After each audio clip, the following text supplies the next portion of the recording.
What's up everyone, welcome back to ARTV. My name is John and today we're going to be reviewing the second studio album by alternative rock band Palaye Royale. This is the long-awaited Boom Boom Room Side B.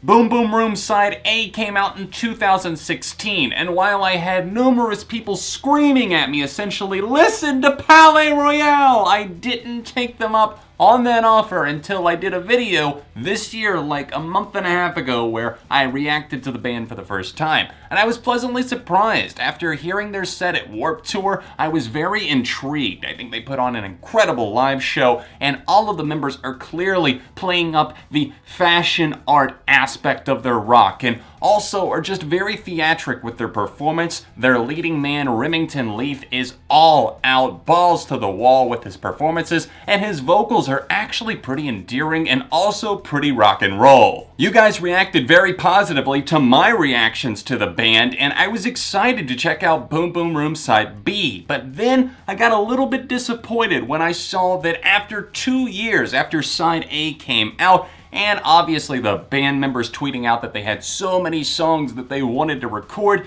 it seems like Sumerian Records, their record label, actually only gave them a budget for a very small album. And on Side B, after Side A was 13 songs and then 2 bonus tracks and an hour's worth of content, here we only get 8 songs, 7 if you don't count the final song, The Boom, which is more of a speech, which we'll get to.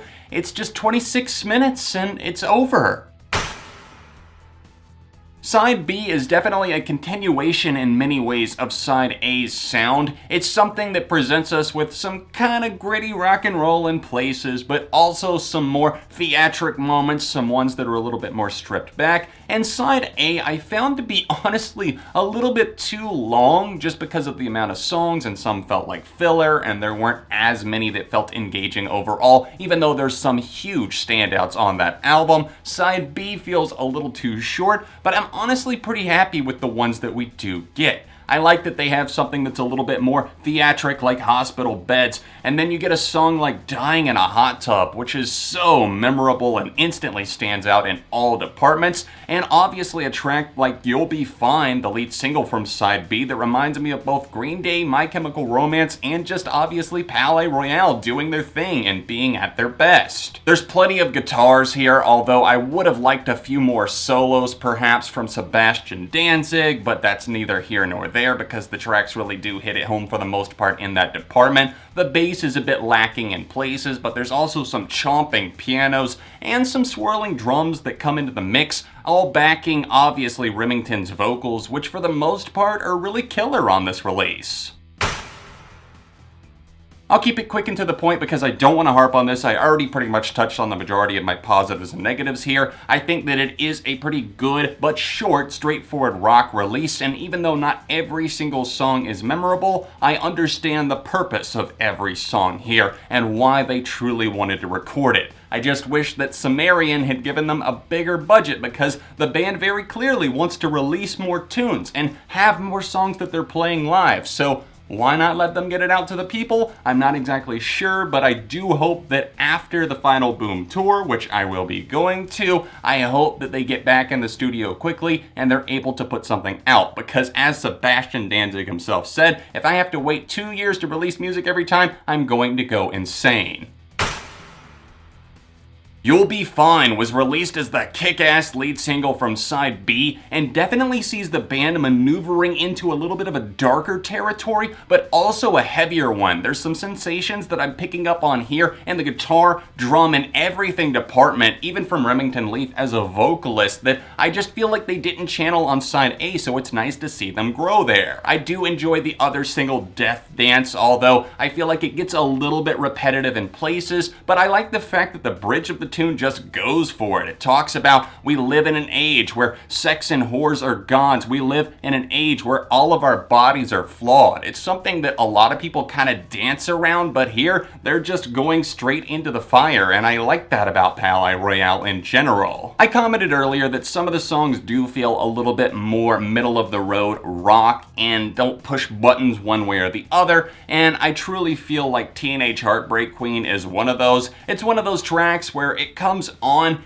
and you can't be bothered one way or the other necessarily. It's not bad. I'm not gonna reach over and turn it off if someone's playing it, but am I seeking it out? Probably not. And unfortunately, that's not just that song, but we also have Mrs. Infamous, which I do think is kind of catchy, but it feels like it has a few gimmicks in there. However, Hospital Beds definitely gets me back up and dancing with its colorful pianos and its vibrant instrumental. The vocals on this one are great too. Love the Void immediately after is another poignant track that is oh so important and vital to side B's success. This is actually a song that they had been playing live, and I'm so glad that the studio version just came to life in the best way. The bells on here, the vocals, the seeming reference to their other track, You'll Be Fine, as he sings You'll Be Just Fine. It's a moment that truly grabs the listener and pulls them in. While I do understand and respect the sentiments of the closing track, The Boom, that features the sample of the speech from Alan Watts, I just don't know that it works that well as a closer. I would maybe see this as an opening track, and as this era kind of comes to a close, the whole Boom Boom Room, the final boom, everything like that, I get it. It's like what Avenged Sevenfold did with Neil deGrasse Tyson on the closing track on the stage in 2016.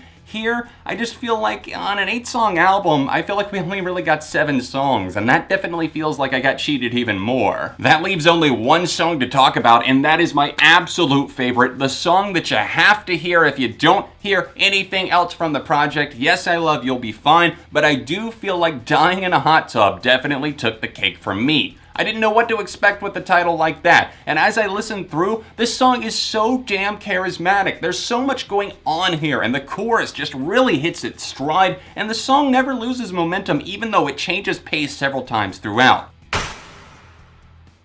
That's gonna do it for my thoughts on Palaye Royale's Boom Boom Room Side B. What did you guys think? Let me know in the comments section down below, and if you haven't heard the album yet, then please click the link down there to stream it for yourself. Overall, I do feel like while it's short, it's still worthwhile for the most part, and I feel like a lot of it might have been out of their hands with the album length, and it's probably a little bit more on Sumerian Records. So we'll just have to see what happens with them and their label in the future. For me personally, I'm going to give this record a strong 3.5 out of 5. Other than that, feel free to help out the channel on Patreon at the top, link down below, or else the annotation in the corner if you would like to help me keep making content like this on both of my channels on a monthly basis. If you would like to see me reacting to Palaye Royale for the first time, then tap this link here, or tap right over here for another recent review. Other than that, connect with me on socials, link down below, and I'll see you soon for more on ARTV.